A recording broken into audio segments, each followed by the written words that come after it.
మాత్రం gun licence ఇవ్వబడుతుంది. అవును. అంతెందుకు నిద్ర పట్టకపోతే నిద్ర మాత్రలు కావాలంటే కనుక వెళ్తే ఒక ఫార్మసీ షాప్ కి వెళ్ళిపోతే కనుక ఆటోమేటిక్ గా ప్రిస్క్రిప్షన్ తీసుకురండి, మాకు చాలా రూల్స్ స్ట్రిక్ట్ గా ఉన్నాయి అని చెప్పేసి ఒక టాబ్లెట్ కూడా ఇవ్వని కండిషన్ బయట నడుస్తూ ఉంది. ఇంత ఆరోగ్యం విషయంలో కానీ గన్న విషయంలో కానీ ఈ విధంగా శ్రద్ధ తీసుకుంటున్నప్పుడు ఈ పర్టికులర్ స్పై కెమెరాస్ మార్కెట్ లోకి చైనా మార్కెట్ నుంచి ఇండియాలోకి ఇంపోర్ట్ అవుతూ ఉన్నాయి. గతంలో వచ్చేటప్పటికి అలీబాబా ద్వారా వచ్చాయి. ఇప్పుడు అక్కడి నుంచి అది బ్లాక్ అయిన తర్వాత వేరే మార్గాల్లో వస్తూ ఉన్నాయి. ఈ రోజు బాత్రూమ్ లో అక్కడ మనం చూసిన ఫిట్టింగ్స్ మాత్రమే కాదు, కొన్ని చోట్లకి వెళ్తే కనుక హ్యాంగర్స్ రూపంలో, పెన్స్ రూపంలో, అలాగే ఫ్లవర్ వాజుల రూపంలో, స్పెట్స్ మన మొహాన్ని పెట్టుకునే స్పెట్స్ లో కూడా ఉంటున్నాయి.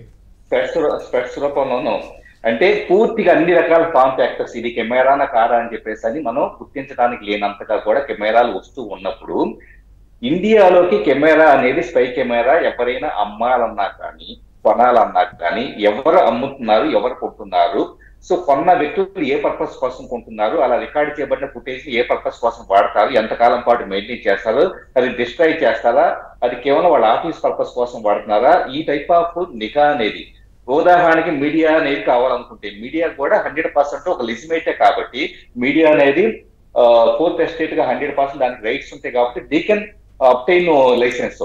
సో లైసెన్స్ విధానంలో మాత్రమే ఈ రోజు స్పై కెమెరాస్ వాడే వ్యవస్థ వస్తేనే ఈ రోజు ఎక్కడ పడితే అక్కడ స్పై కెమెరాస్ ఉండే స్కోప్ లేదు. ఇది ఒక ఎత్తైతే వెంకటకృష్ణ గారు చాలా మంది ఆలోచించిన ఇంకొక దారుణమైన దరిద్రమైన కోణం చెబుతాను. ఈ రోజు చాలా మంది స్మార్ట్ ఫోన్స్ ఇలా పై జేబులో పెట్టుకొని బయట తిరుగుతూ ఉంటారు. అవును. So phone back side camera అనేది వచ్చేటప్పటికి ఫ్రంట్ ఉంటుంది.